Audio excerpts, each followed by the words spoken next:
Hi Vimal. Hi, this is Vimal. This is Kayal. எப்படி போயிட்டு இருக்கு டே? மார்னிங் எப்படி போச்சுங்க மேம்? சூப்பராக போச்சு விமல். உனக்கு? எனக்கு சூப்பராக போச்சு. கண்டென்ட் எல்லாம் உட்காந்து பேசிட்டு இருக்கோம். எஸ் விமல், நான் ஃபர்ஸ்ட் காஃபியுடன் கனவுகளோட 30 டே சேலஞ்ச் பற்றி பேசணும்னு நினைக்கிறேன். காலைல காஃபி குடிச்சிங்களா மட்டும் கேளுங்க. Challenge is really good for me ma'am. ஏன்னா ஒரு விஷயத்தில் நான் ஸ்டிக் ஆகிட்டேன். இந்த ஒர்க் பார்த்தோன்னா இது பண்ணணும்னு சொல்லிட்டு ஸ்டிக் ஆகிட்டேன். நான் கன்சிஸ்டண்டாக பண்ணேன். ஒரு விஷயம் வந்து காஃபியுடன் கனவுகள் மூலியமா பண்ணது என்னன்னா கன்சிஸ்டன்சி. என்ன வேலை இருந்தாலும் கன்சிஸ்டண்டோட பண்ணணுங்கிறத என்னோட மைண்டில் ஃபிக்ஸ் ஆயிடுது. அதை நான் வந்து சக்ஸஸ்ஃபுல்லாக பண்ணிட்டேங்கிறத தான் யோசிச்சேன். ஏன்னா நான் வந்து வாக்கிங் இதுக்கு முன்னாடி போனதில்லை. நிறைய டாஸ்க்லாம் பண்ணியிருக்கேன். சரி, புதுசாக ஒரு விஷயம் பண்ணலாம்னு சொல்லிட்டு ரன்னிங்லாம் போயிருக்கேன். But walking is new for me. அப்போகும்போது ஒரு நாள் விடாமல் கண்டினியூஸாக வாக்கிங் பண்ணுங்கிறதுல ரொம்ப ஸ்டிக் ஆனேன். அதுவே பார்த்தோன்னா ஒவ்வொரு நாள் இம்ப்ரூவைஸ் பண்ணேன். அப்புறம் புது புது பர்சன்ஸ் மீட் பண்ணேன். என்னோட பர்சனல் இருக்கிற தேவையில்லாத விஷயத்தெல்லாம் ரிமூவ் பண்ணுறதுக்கு அந்த ஒரு சேலஞ்ச் எனக்கு சூப்பராக இருந்துச்சு மேம். இனி அந்த அடுத்து வர சேலஞ்சில் எனக்கு இம்ப்ரூவ்மெண்ட் இருக்குன்னு சொல்கிறேன். செகண்ட் பேட்ச் நான் வந்து நிறைய பர்சன்ஸ் கூட கனெக்ட் பண்ணுவேன். ஸோ அது எனக்கு யூஸ்ஃபுல்லாக இருக்கும்னு நம்புறேன் மேம். அந்த டே ஆக்டிவிட்டீஸ் பற்றி உன்னோட ஃபீட்பேக் தர முடியுமா? டே ஆக்டிவிட்டீஸ்னால் நான் மார்னிங் வந்து ஸ்டார்டிங்கில் 4:50க்கு எந்திரிக்கிற மாதிரி ஷெடியூல் பண்ணேன் மேம். 4:50க்கு எந்தோடனே பார்த்தேன்னா மார்னிங் மெடிடேஷன் மாதிரி ரொட்டீன் முடிச்சுட்டு வாக்கிங்க்கு அதிக ப்ரிஃபரன்ஸ் கொடுத்தேன். ஓகேங்க மேம். நான் ஃபஸ்ட் எடுத்தோன்னே எந்திரிச்சோன்னு என்ன பண்ணுறதுன்னா பெட்டை க்ளீன் பண்ணிடுவேன். அது ஒரு நிறைய பேர் பண்ண முடியாத விஷயம். ஒரு நேவி சீல் சோல்ஜர் சொல்கிற ஒரு அட்வைஸ் தான் மேம். காலையில் எழுந்திரிச்சோடனே ஃபஸ்ட்டு அச்சீவபிள் டாஸ்க்னா பெட்டை க்ளீன் பண்ணுறது. Clean your bed and make your பெட்னு சொல்லுவாங்க. அது பண்ணிட்டாலே அந்த டேயோட ஃபஸ்ட்டு டாஸ்க்கு கம்ப்ளீட் பண்ண வரும். அது என்னோட பார்த்தோன்னா 4:50 to 5 o'clock முடிச்சிடும் மேம். அதுக்கப்புறம் என்னோட ப்ரஷ் பண்ணுறது, அதுக்கப்புறம் ஃப்ரெஷ் ஆகிறது முடிச்சதுக்கப்புறம் மெடிடேஷன் அண்டு அதுக்கப்புறம் அஃபர்மேஷன் இந்த மாதிரி பண்ணும்போது எனக்கு மார்னிங்கே பார்த்தோன்னா ஒரு ஹோப் கிடச்சிரும். ஓகே, டே நல்லா ஸ்டார்ட் பண்ணிடலாம்னு சொல்லிட்டு பண்ணும்போது 6 o'clock ஆஸ் யூஸ்வல் நம்ம கோயம்புத்தூரில் இருக்கோம். கோயம்புத்தூரில் ரேஸ் கோர்ஸ் அண்டு ஆர்எஸ்புரம் இங்கே வாக்கிங் பேட் இருக்குது. அங்கே பார்த்தோன்னா டெய்லி பார்த்தோன்னா 4 kilometers ஸ்டார்டிங்கில் பார்த்தோன்னா கம்மியாக பார்த்தோன்னா ஒரு 250 calories ஸ்பெண்ட் பண்ணுற மாதிரி வாக்கிங் பண்ணுறது. அப்புறம் சுற்றி இருக்கிற பீப்புள் கூட எல்லாம் கனெக்ட் ஆகுது. அடுத்து என்ன பண்ணலாம்னு சொல்லிட்டு என்ன நேச்சரில் என்ன நடக்குது காலங்காலத்தால் சுற்றி எல்லாம் பார்க்கும்போது என்ன தான் நடக்குதுங்கிறது அந்த அப்சர்வேஷனே பார்த்தீங்கன்னா இந்த டே ஃபுல்லாக சூப்பராக ட்ரை பண்ணுங்கிறது என்னோட பெர்ஸ்பெக்டிவ். அதுக்கு இந்த சேலஞ்ச் எனக்கு வந்து செம பூஸ்டாக போச்சுன்னு தான் நான் சொல்லுவேன். Okay, good Vimal, good. Manifestation பற்றி உன்னோட கருத்தை பகிர முடியுமா? மேனிஃபெஸ்டேஷன் நிறையா ஹிஸ்ட்ரியில் எடுத்து பார்த்தீங்கன்னா இந்த மேனிஃபெஸ்டேஷன் வந்து இந்த மந்திரங்கள் ஓதுறதுலேருந்து எல்லாமே பார்த்தீங்கன்னா நம்ம பாரம்பரிய முறையிலேருந்து வந்திருக்கு. பட் இதுக்கு பின்னாடி எக்கச்சக்கமான சயின்ஸ் இருக்கிறன்னு நான் பிலீவ் பண்ணுறேன் மேம். ஏன்னா நான் வந்து ஹிஸ்ட்ரி படிச்சிருக்கேன், சயின்ஸு, ஃபிலாசபி இதெல்லாம் படிக்கும்போது ஒரு விஷயம் நோட் பண்ணேன். என்னன்னா reputation of words makes you mould your மைண்டுங்கிற மாதிரி எனக்கு ஃபீல் ஆச்சுங்க மேம். இந்த ஒரு ஷேக்ஸ்பியரோட லைன் சொல்லுவாங்க. ஷேக்ஸ்பியரோட ஒரு ஃப்ரேஸ் பார்த்தீங்கன்னா ஒரு குரங்கு டைப்ரைட்டரில் உட்காந்து கண்டினியூஸாக பார்த்தீங்கன்னா டைப் பண்ணிகிட்டே இருந்தாங்கன்னா அந்த ஷேக்ஸ்பியரோட அந்த ஃப்ரேஸை வந்து பார்த்தீங்கன்னா கண்டினியூஸாக சொல்லிகிட்டே இருக்கணும் மேம். ஓகே, இது எனக்கு இன்ட்ரெஸ்டிங்காக இருந்தது. அப்போ வந்து பார்த்தீங்கன்னா ரிப்பீட்டேஷனாக பண்ணுற ஒரு சில விஷயம் பார்த்தீங்கன்னா உங்களை வந்து மோல்டு பண்ணுறது வந்து கிரியேட் ஆகுங்கிறது என்னோட தாட். அப்போது மேனிஃபெஸ்டேஷன் பார்த்தீங்கன்னா நீங்கள் ரிப்பீட்டேஷனாக ஒரு சில விஷயம் அஃபர்மேஷன் வேர்ட்ஸாக சரி நீங்கள் ஒரு விஷயம் மேனிஃபெஸ்ட் பண்ணிட்டு சொல்லிட்டீங்க, அது நடக்குமா நடக்காதுங்கிறது இல்லை. Just believe what you believe. அந்த மாதிரி ஐ பிலீவ் மேனிஃபெஸ்டேஷனோட அஃபர்மேஷன் மேலே நான் ரொம்ப பிலீவ் இருக்குதுங்க. ஏன்னா நான் காலையில் எந்திரிச்சோன்னே பார்த்தோன்னா பிளாங்காக எந்திரிச்சு முடிச்சதுக்கப்புறம் என்ன பண்ணுறது தெரியாமல் இருக்கும்போது ஒன் வேர்டு நீ வந்து உன் மனசுலேருந்து என்ன சொல்கிறியோ அது ஃபஸ்ட்டு ரிஜிஸ்டர் ஆகும். அப்போ உன் மைண்ட் என்ன ஆகும்னா அந்த செல்ஸ் கூட பார்த்தீங்கன்னா வைப்ரேட் ஆகும். நானே ஃபீல் பண்ணியிருக்கேன். காலையில் எழுந்திரிச்சோன்னே அப்படியே பெட்லேருந்து எந்திரிப்பேன். எந்திரிச்சதுக்கப்புறம் என்னடா மைண்ட் இருக்கும்போது ஒரு ட்ரஸ்ட் த ப்ராசஸ், இல்லை புதுசாக பிலீவ் இன் யுவர் செல்ஃப், ஐ ஆம் த கிரேட் அந்த மாதிரி சொல்லும் போது ஒரு கிரேட்டான பர்சன் ஆங்கிற மாதிரி நான் பிலீவ் பண்ணேன். பிலீவ் பண்ணும்போது நான் அடுத்தடுத்து பண்ணுற வரையும் பெட்டு க்ளீன் பண்ணுறதுலேருந்து அப்புறம் வாக் பண்ணும்போது பார்த்தீங்கன்னா ஒரு பாசிட்டிவ் ஒரு மேல் என்ன பண்ணுவாங்க, மேல்னு சொல்லக்கூடாது, ஒரு லீடர் எப்படி வாக் பண்ணுவாங்க. எனக்கு இன்ஸ்பயர் பண்ண பர்சன் பார்த்தோன்னா ஹிட்லர். நான் அவர் பார்த்தோன்னா அப்பப்போ இன்ஸ்பயர் பண்ணிட்டே இருப்பேன். அவரோட வாக்கிங் ஸ்டைல் இருந்துச்சு, அந்த ஸ்பீச் பார்த்தீங்கன்னா அஃபர்மேஷனாக எடுத்து பண்ணிட்டு இருப்பேன். எனக்கு அது அவரோட வாக்கிங் ஸ்டைலில் படிக்கும்போது ஐ ஆம் த லீடர், ஐ ஆம் த டிக்டேட்டர், இந்த வேர்ட் சொல்லக்கூடாது, இருந்தாலும் என்ன நானே மோல்டு பண்ணுறதுக்கு அந்த வேர்ட் நான் யூஸ் பண்ணிப்பேன். அது ஒரு மைண்ட் அந்த ரிஃப்ரெஷ் பண்ணுறதுக்கு அந்த மேனிஃபெஸ்டேஷன் அஃபர்மேஷன் எக்ஸாக்ட்லி எனக்கு வந்து ரொம்ப ஹெல்ப்ஃபுல்லாக இருந்துச்சு மேம். காலையில் இருந்துச்சோடனே மிரர் மாதிரி உட்காந்து அஃபர்மேஷன் அண்ட் த கிரேட்டஸ்ட் மாதிரி அஃபர் பண்ணிவிட்டு விஷுவலைஸ் பண்ணுறது 2வது ஸ்டெப். அது என்ன சொல்கிறது, நான் என்னவா ஆகணுங்கிறத விஷுவலைஸ் பண்ணுவேன். எனக்கு இந்த மாதிரி நான் ஒரு பர்சனாக மாறணும். உன்னையே பார்த்தா விஷுவலைஸ் பண்ணது மாதிரி எதுவும் பண்ண முடியாது இல்லை. அப்போது அந்த விஷுவலைசேஷன் இந்த 2 டேர்ம் வந்து உங்களை மேனிஃபெஸ்டேஷனோட டிரைவிங் ஃபோர்ஸாக கொண்டு போகிறது என்னோட பிலீஃப். நீ மேனிஃபெஸ்ட் பண்ணி நடந்த ஒரு விஷயம் மேனிஃபெஸ்ட் பண்ணி நடந்த ஒரு விஷயம்னா டக்குனு கேட்டால் எங்கே சொல்கிறது, நிறைய விஷயம் நடந்திருக்கு மேனிஃபெஸ்ட் பண்ணுறது மூலியமாக பார்த்தீங்கன்னா. எனக்கு இந்த ஒரு விஷயம், எனக்கு ஒரு கோல்டு வாங்குறதாலும் சரி, ஒரு பைக் வாங்குறதாலும் சரி, எது பண்ணுறதாலும் நான் மேனிஃபெஸ்ட் பண்ணிட்டே இருக்கேன். நான் இந்த இடத்துக்கு போகணும்னு சொல்லிட்டு நடந்துகிட்டே இருக்கேன். அதே மாதிரி தான் நான் வந்து ஸ்டார்டிங்கில் எக்ஸாக்ட்லி 2020 இன்ட்ரெஸ்டிங்கான பாயிண்ட், நீங்களும் இதை கனெக்ட் ஆவீங்க. 2020 ஃபர்ஸ்ட் டைம் பார்த்தீங்கன்னா I want become a start up founder, I want run a start up பிஸ்னஸ்ன்னு சொல்லிட்டு நான் அதுக்கு அன்எக்ஸ்பெக்டடாக பார்த்தீங்கன்னா மேனிஃபெஸ்ட் பண்ணிகிட்டே இருப்பேன். டைரியில் கூட எழுதி வச்சிருப்பேன். நான் லேட்டராக பார்க்கும்போது சரி ஓகேன்னு சொல்லிட்டு லைஃப்பில் அப்படியே சொல்லிச்சு ஒரு ஜாப் போயிட்டு இருந்தேன். காலேஜ் படிச்சும்போது பார்ட் டைம் ஜாப்லாம் போயிட்டு இருக்கேன். அப்படியே போயிடுச்சு, ஒரு ஃப்ளாட்டாக போயிட்டு இருந்தேன். திடீர்னு காலேஜ் செகண்ட் இயர் வரும்போது பார்த்தீங்கன்னா ஒரு பர்சனை மீட் பண்ணேன் ஒரு கான்ஃபரன்ஸ் ஹாலில். அந்த பர்சன் யாருன்னு நீங்களே சொல்லுங்கள். கான்ஃபரன்ஸ் ஹாலில் ஒரு பர்சனை மீட் பண்ணேன். அந்த பர்சனை மீட் பண்ணும்போது நான் இந்த மாதிரி சொல்லும்போது இன்ஸ்பயர் பண்ணேன். அப்போ தான் அந்த பர்சனை கனெக்ட் பண்ணி இன்ஸ்பயர் பண்ணேன். அப்போது ஸ்டார்ட் அப்னு என்னங்கிறத நான் அப்போ மேனிஃபெஸ்ட் பண்ணது இப்போ நடந்திருக்கும் போது ரியலி அது ப்ரௌட் மூமெண்ட். அந்த விஷயத்தை, அந்த ப்ராசஸ் எனக்கு ரொம்ப என்ஜாய் பண்ணுற மாதிரி இருந்துச்சுங்க. அதுக்கப்புறம் தான் அந்த டைரி எடுத்து பல விஷயம் படிக்கும் போது தெரிஞ்சது, எழுதின விஷயம் ஆமாம் இந்த விஷயம் சொல்லியிருக்கல, இதெல்லாம் நான் பண்ணணும்னு ஆசைப்பட்டதில்ல. அப்போ அந்த மேனிஃபெஸ்டேஷன் பவர் இருக்குங்க. அப்போ பிலீவ் பண்ணேன். அப்போ ஒவ்வொரு விஷயத்தையும் பார்த்தோன்னா இன்னொரு விஷயம் என்னன்னா, மேனிஃபெஸ்டேஷனில் எல்லாத்தையும் சொல்லக்கூடாது. ஜஸ்ட் லைக் டம்ப் இன் டஸ்ட்பின் மாதிரி தான் கான்செப்ட். நீங்கள் நிறைய குப்பை மாதிரி கொடுக்குற, என்ன குப்பையில் இருக்கிற பொருள் வேணுங்கிற மாதிரி தான் இருக்கும்.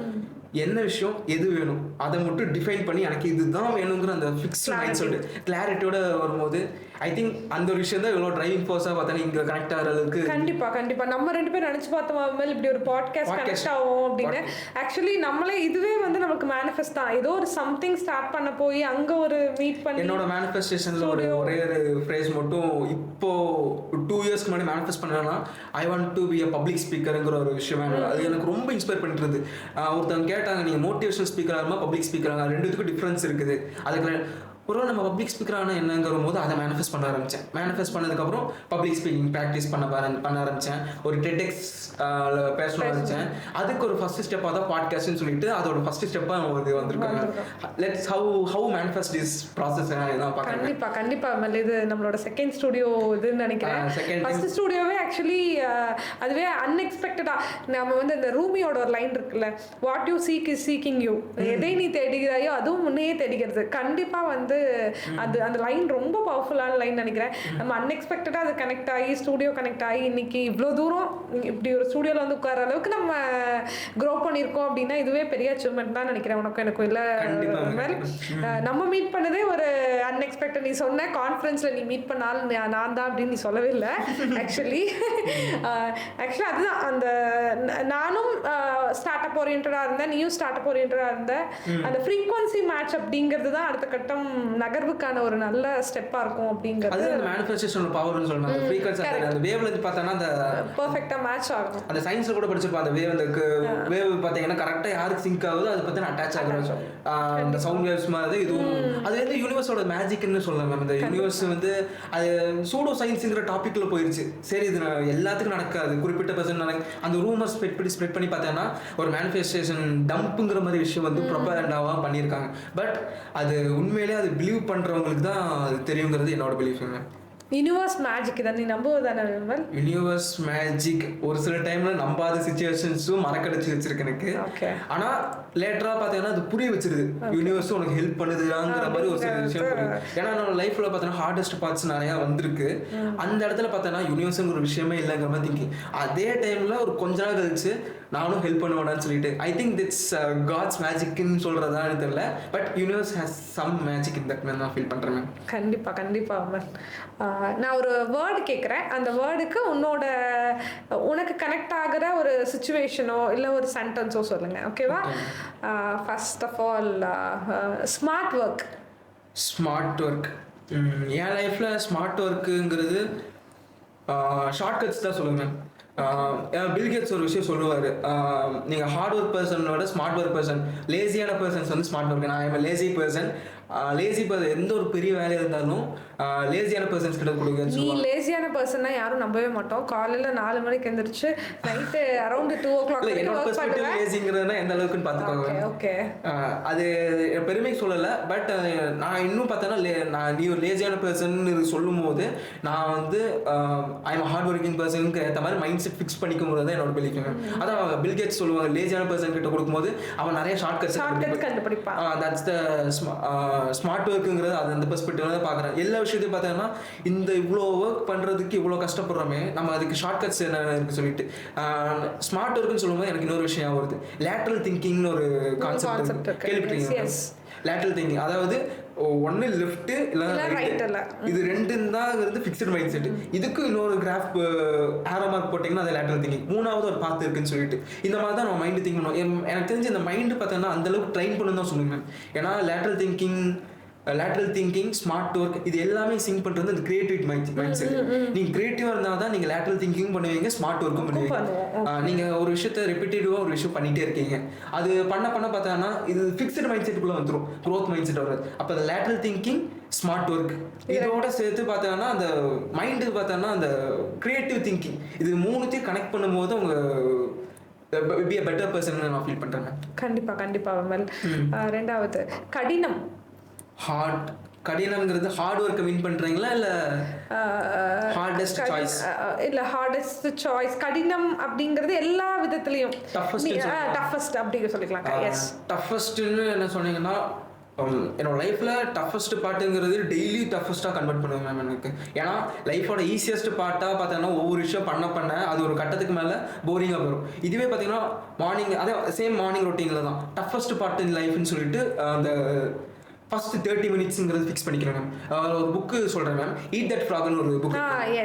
நீங்கள் படிச்சிருப்பீங்க, கண்டிப்பாக படிச்சிருங்க. காலையில் என்ன அது சொல்லுங்க என்னன்னு சொல்லிட்டு கான்செப்ட். ஆக்சுவலி அதில் வந்து நம்ம எவ்வளோ டஃப்பாக இருக்கணும் அப்படிங்கிறத எக்ஸ்பிளைன் பண்ணுவோம் அந்த புக்கு. நான் ரொம்ப வருஷத்துக்கு முன்னாடி படித்தேன். அதோட கோர் கான்செப்ட் வந்து அதோட டைட்டிலே பார்த்தீங்கன்னா ஈட் தட் ஃப்ராக். அதை தவளை சாப்பிட்றது வந்து எப்போ சாப்பிடுவீங்க கேட்கும்போது அது காலையில் சாப்பிடுவோம். ஏன்னா அந்த தவளையை சாப்பிட்றதுங்கிறது அது சாப்பிடக்கூடாது, சாப்பிட முடியாது. இல்லை அது வந்து ஆக்சுவலி அது வந்து வேற ஒரு மீனிங்கை வந்து கன்வெர்ட் பண்ணுது. தவளையை சாப்பிடணுங்கிறது டைரக்ட் மீனிங் கிடையாது, அது இன்டைரக்டா சொல்லுவாங்க. அப்படிப்பட்ட சிச்சுவேஷன் வந்து நீங்க என்ன பண்ணுவீங்கற அந்த ஃப்ரேஸ். அப்ப என்ன பண்ணுவீங்க, நான் காலையில சாப்பிடுவேன். அப்ப நீங்க அந்த மார்னிங்கே பாத்தீங்கன்னா அந்த ஃப்ரெஷ்ஷா இருந்துச்சோனே பாத்தீங்கன்னா டஃபஸ்ட் மைண்ட் செட் கொண்டு வந்தது தான் பாக்குறேன். இதுதான் என்னோட கடினம்ங்கிற டேர்முக்கு. இருந்துச்சோனே பார்த்தா உனக்கு இந்த வேலை பண்றதுக்கு உனக்கு டஃப்பா இருக்குன்னா ஃபர்ஸ்ட் அந்த வேலையை ஸ்டார்ட் பண்ணணும். அந்த இதுலயே இந்த அந்த ஃப்ரேஸ்லயே பார்த்தா ப்ரையாரிட்டைசிங்கிற கான்செப்ட் வந்துரும். எதுக்கு ஃபர்ஸ்ட் ப்ரையாரிட்டைஸ் கொடுக்கணும், கடைசி ப்ரையாரிட்டைஸ் கொடுக்கணும். கண்டிப்பா hardest choices gives the first priority to anythingங்கிற மாதிரி என்னோட கான்செப்ட். கண்டிப்பா மேம்.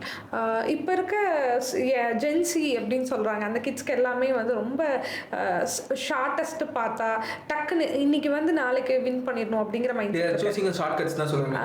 இதை பத்தின கருத்து என்ன விமல்? அவங்க பேசிக்கா ஃபண்டமெண்டல்ஸ் தெரியாம இருக்காங்க, ஃபண்டமெண்டல்ஸே தெரியாத மாதிரி இருக்காங்கன்னு என்னோட ஃபீலிங். ஏன்னா ஒருத்தவங்க 6 years ஹார்ட் ஒர்க் பண்ணி ஒரு விஷயத்தை அச்சீவ் பண்ணுறது பார்த்தோன்னா இப்போ ஈஸியாக பார்த்தோன்னா 1 to 2 yearsல அச்சீவ் பண்ணலாம். இப்போ என் லைஃப்பில் இருக்க இன்சிடென்ட்டு சொல்கிறேன் மேம். இப்போது ஒருத்தங்க பார்த்தோன்னா நான் ஒரு பர்சன் பார்த்தீங்கன்னா ஸ்டார்டிங்லேருந்து 2 வருஷம் 3 வருஷம் 4 வருஷம் யூடியூப்பில் வந்து பார்த்தீங்கன்னா கண்டினியூஸாக பார்த்தோன்னா வீடியோஸ் போட்டு ஒரு குறிப்பிட்ட சப்ஸ்கிரைபர்ஸ் ரீச் பண்ணியிருக்காங்க. இப்போ அந்த ஜென்சி பையன் பார்த்தோன்னா டக்குன்னு என்ன பண்ணுறான், டக்குன்னு ஒரு ஏஐ மூலியமா டக்குன்னு ஒரு ரீச் கொண்டு வந்துடுறான். இவனுக்கு என்ன எஃபெக்ட், இவனுக்கு என்ன எஃபெக்ட்னு கேட்கும்போது அந்த அதுலேயே பார்த்தோன்னா அந்த பர்சன் அஃபெக்ட் ஆகும்போது ஒரு விஷயம் மேம், அவன் இன்னும் கன்சிஸ்டண்டா இருக்கான். அந்த ஸ்டார்டிங்ல இருந்து 6 years எஃபோர்ட் போட்டு யூடியூப் வீடியோ போட்டவன் இன்னும் கன்சிஸ்டண்டா இருக்கான். இந்த ஜென்சி பையன் பார்த்தீங்கன்னா இவ்வளவு ரீச் வந்துருச்சு, அப்போ ஈஸி தானேங்கிற மாதிரி அந்த ஹார்ட் ஒர்க்கோட வர்த்தினஸ் தெரியாத மாதிரி ஃபீல் இருக்கும். இது எல்லா குறிப்பிட்ட இடத்துல இல்லை, எல்லா இடத்துலையும் நீங்கள் அப்சர்வ் பண்ணியிருக்கலாங்க. நீங்கள் பப்ளிக்கில் பேசுறதாலும் சரி, டக்குனு எல்லா விஷயம் கிடைச்சதுங்க. ஒரு நாலேஜ் கிடைக்கிறது நம்ம வந்து லைப்ரரி போய் லைப்ரரி போய் ஸ்கூலில் லைப்ரரியே போக விட மாட்டாங்க. அந்த மாதிரி இதில் லைப்ரரி போய் தேடுறதுக்கு ஒரு நாலேஜ் கிடைக்கிறதுக்கு 7th ஸ்டாண்டர்டில் படிச்சுட்டு இருக்கோம்னா 10th புக்கு வாங்குறதுக்கு பார்த்தோன்னா அவ்வளோ கஷ்டம். ஏன்னா டீச்சர்ஸ்க்கு அவ்வளோ கேப் இருக்குது. இப்போ பார்த்தீங்கன்னா டக்குன்னு அசால்ட்டாக யூடியூப்பில் எக்ஸாம்க்கு சிலபஸ் இருக்குது, எல்லாமே கடற்கடன்னு வருது. இது ஜென்சியோட இப்போ current mind set. They need to feel more ஹார்டர்னு தான் சொல்லுவேன். இப்போ எல்லா ஜென்சிஸ்கிட்டையும் நான் சொல்கிற விஷயம் என்னன்னா, இருக்கிற வேலையை டஃபஸ்ட்டாக பண்ணிக்கும். ஏன்னா அவங்களுக்கு அதிக பொட்டன்ஷியல் இருக்குங்க. ஏன்னா இவங்களுக்கு எல்லாமே ரிசோர்ஸஸ் அவைலபிள் ஜாஸ்தியாக இருக்குது. இப்போ ஒரு நாலேஜ் கிடைக்குதுன்னா அதை எப்படி டஃபஸ்ட்டாக மாற்றணும். இப்போ ராக்கெட் சயின்ஸுங்கிற விஷயம் பார்த்தோம்னா ஒரு காலத்தில் படிக்கிறதுக்குனே பார்த்தோன்னா தவமாக இருப்பாங்க. இப்போ யூடியூப்லேயே பார்த்தோன்னா கான்டென்ட்ஸில் வரும்போது அதை நீங்கள் டஃபஸ்ட்டாக மாற்றணும். நாலேஜ் கன்சியூமிங்கிறது வந்து எல்லாமே டஃபஸ்ட்டாக மாட்டி எல்லாமே நீங்கள் அந்த முதல்ல சொன்னீங்கல்ல hard and yourself toughest minds அதுதான் உங்களுக்கு சொல்லுவேன். ஜென்சி கிட்ஸ்க்கு சொல்கிற விஷயம் தான் அது. பிகாஸ் நான் வந்து ஹாஃப் ஜென்சிங்கிற கேட்டகரியில் வருவேன். ஏன்னா உன்னோட மைண்ட் செட் பொறுத்த வரைக்கும் நீ ரொம்ப ஹார்டஸ்ட் பர்சன் தான். ரொம்ப ஹார்ட் ஒர்க் எடுத்துக்கிற. ரொம்ப அப்படியே சொல்லாதீங்க. ஹார்ட் ஒர்க்கிங்லாம் இல்லை. அப்பப்போ ஒரு சில டைம்ல பார்த்தாலும் ஃபெயில் ஆகிற டைம்ல ரெக்கவர் ஆகும். வெளியிருந்து பார்க்கும்போது எனக்கு நீ ரொம்ப ஹார்ட் ஒர்க்கிங். இந்த ஏஜ் பையன் வந்து ஒரு 4 மணிக்கு எழுந்திரிச்சு ஒர்க் ஸ்டார்ட் பண்ணுறதெல்லாம் பாசிபிளா அப்படிங்கிறது எனக்கு தெரியல.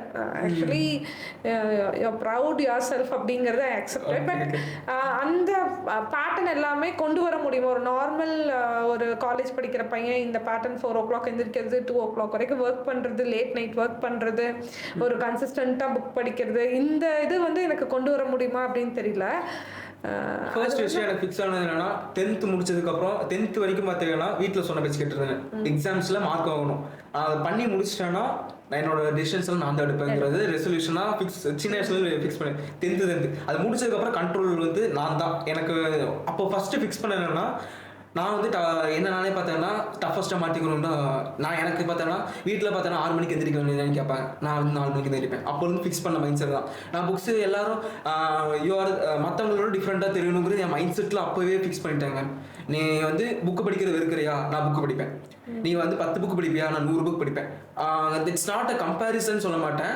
பட் எனக்கு அது யூனிக்காக இருக்கணுங்கிறது மைண்ட் செட். கம்பேரிசனுக்கும் யூனிக்குக்கும் நிறைய டிஃப்ரென்ஸ் இருக்குது. மற்றவங்க சுற்றியும் என்னடா கம்பேர் பண்ணிட்டு இருக்காங்க. ஆனால் நான் வந்து அந்த க்ரௌட்லேருந்து நான் வெளியே வரணும். அந்த மைண்ட் செட்டில் தான் பார்த்தீங்கன்னா மார்னிங் நீ அது பண்ணலையா, நான் அது பண்ணுவேன். அந்த மைண்ட் செட்டில் அப்படி பார்க்குறத விட பெரிய பெரிய பர்சனாலிட்டிஸ் என்ன பண்ணுறாங்க அதை சேஸ் பண்ணி அதாவது இப்போ ரிச்சஸ்ட் மில்லியனர்ஸ் பார்த்தீங்கன்னா அவங்க என்ன பண்ணுவாங்க, அவங்க வந்து மார்னிங் 5 o'clock எழுதிருக்காங்களா, புக்கு படிக்கிறாங்களா, ஓகே நான் அது படிக்கிறேன். மற்றவங்களை கம்பேர் பண்ணுறத விட எனக்கு ஐ திங்க் நான் இந்த மாதிரி பெர்ஸ்பெக்டிவ்ல சொல்லியிருக்கணும்னு நினைக்கிறேன். அவங்க என்ன பண்ணுறாங்க, நானும் அது பண்ணுறேன். அந்த பெர்ஸ்பெக்டிவ்ல தான் நான் வந்து எப்படி பார்க்குறேன் அப்படின்னா ஒருத்தங்க கிட்ட இருந்து ஒரு குட் எல்லாத்துக்கிட்டையுமே ஒரு குட் சின்ன நல்ல விஷயமா இருக்கும். அது ரொம்ப அழகாவும் இருக்கும். அந்த அழகான விஷயத்தை எடுத்துக்கிட்டு நம்ம மாத்திரம்னா நம்ம ரொம்ப அழகாயிருவோமோ அப்படின்னு எனக்கு தோணும். அழகு அப்படிங்கிறது நான் அப்பியரன்ஸ்ல சொல்லல, இட்ஸ் a கைண்ட் ஆஃப் ஆக்டிவிட்டீஸ்ல சொல்றேன். ஒருத்தங்க வந்து சின்ன ரொம்ப கைண்டா இருப்பாங்க, அது ரொம்ப பாக்குறதுக்கே அழகா இருக்கும். அதே மாதிரி நம்மளும் மிமிக் பண்ணி பாக்குறது. இன்னொருத்தங்க கிட்ட தேங்க்ஸ் சொல்லுவாங்க, அடிக்குறுக்கா தேங்க்யூ சொல்லுவாங்க, அதை நம்ம மிமிக் பண்றது. இந்த மாதிரி ஒவ்வொருத்தங்க கிட்ட இருக்க குட்னஸ் நம்ம எடுத்துக்கிட்டோம் அப்படின்னாவே ஃபைனலி அந்த வந்து ரொம்ப அழகா இருப்போம் அப்படிங்கிறது என்னோட தாட் ப்ராசஸ். இந்த மாதிரி தான் நீ வந்து பெரிய பெரிய ஆட்கள் கிட்ட இருந்து எடுத்துக்கிறேன்னு சொல்றேன். நான் உங்ககிட்ட பிடிச்ச என்னன்னா அந்த ஸ்மைல்னு சொல்லுவாங்க, அந்த ஸ்மைல் பாசிட்டிவா, அந்த பேசுற ஸ்மைல், அந்த ஆட்டிடியூட்னு சொல்லுவாங்க. சரி உங்ககிட்ட பேசினா பாசிட்டிவா இருக்குன்னு சொல்லி தான் பேசுறது. அது ஒவ்வொரு நீங்க சொன்ன அந்த ஒவ்வொரு பர்சனாலிட்டிஸ் கிட்ட இருந்து அந்த பாசிட்டிவ்னஸ் வந்து கிராப் பண்ணிக்கிறது தான். கண்டிப்பா அதே மாதிரி நான் வியந்து பார்த்த ஒரு விஷயம், நீ எல்லாத்துலயும் ஹெசிடேட் பண்ண மாட்டேன். டபக்குன்னு போய் ஏதாவது ஒரு கொஸ்டின் கேட்கறக்கோ, ஒரு பெரிய பர்சனாலிட்டி அவங்க பர்சனாலிட்டி நம்ம அப்ரோச் பண்றதுக்கே நான் யோசிப்பேன். ஒரு செகண்ட் யோசிச்சுட்டு அப்புறம் போவேன். ஆனா நீ அந்த யோசனையே இருக்காது, டப்புன்னு போய் அப்ரோச் பண்ணிடுவேன். அந்த ஈஸி அப்ரோச்சபிள் இப்போ இருக்கிற நான் சொல்லுவேன். இப்போ இருக்க எல்லா ஜென்சி கிட்ஸுக்கு பார்த்தீங்கன்னா மைண்ட் செட் இருக்கு. ஏன்னா அவங்க வந்து பார்த்தீங்கன்னா ஒரு பேட் எக்ஸ்பீரியன்ஸ் ஃபேஸ் பண்ணல. அது சைக்காலஜிக்கல் அதுதான் மேம். இப்போ வந்து ஒரு 30 years பர்சன் இருக்காங்கன்னா அவங்க வந்து ஒரு சில பர்சன்ஸ் எல்லாம் பார்த்து அவங்க வந்து அசிங்கப்படுத்தி விட்டுட்டு சரி உங்ககிட்ட கேட்டால் எப்படி இருக்குமோன்னு சொல்லிட்டு இந்த பர்சன் கிட்ட கேட்கணுமான்னு சொல்லிட்டு பயந்து இருப்பாங்க. ஆனால் இப்போ அந்த 20 years பார்த்தீங்கன்னா ஒரு எக்ஸ்பீரியன்ஸ் கிடையாது. சரி கேட்டால் என்ன ஆயிர போகுது, மிஞ்சி போனால் திட்டு போவாங்க. அந்த ஒரு மைண்ட் செட்டில் பார்த்தோன்னா ஓப்பனாக கேட்டுருவாங்க. இளம் கன்று பயமறியாதா அப்படிதான் நம்ம முதல்வர் ஆக்சுவலி அது வேணும் கண்டிப்பா வந்து அந்த அந்த விஷயம் தான் மொத்தம் எக்கனாமி டிசைட் பண்ணி சொல்லுவாங்க. இந்தியாவில் இருக்கிற இந்தியா பில்ட் பண்றது அதுதான் சொல்லுவாங்க. அந்த ஜென்சி மைண்ட் செட்டுங்கிற ஒரு பெரிய டாபிக். அவங்க சரி இது பண்ணி பார்த்தா என்னதாங்கிற அந்த மைண்ட் செட் பார்த்தீங்கன்னா அவங்க மைண்டு ஃபிக்ஸ் ஆகிருக்குங்க.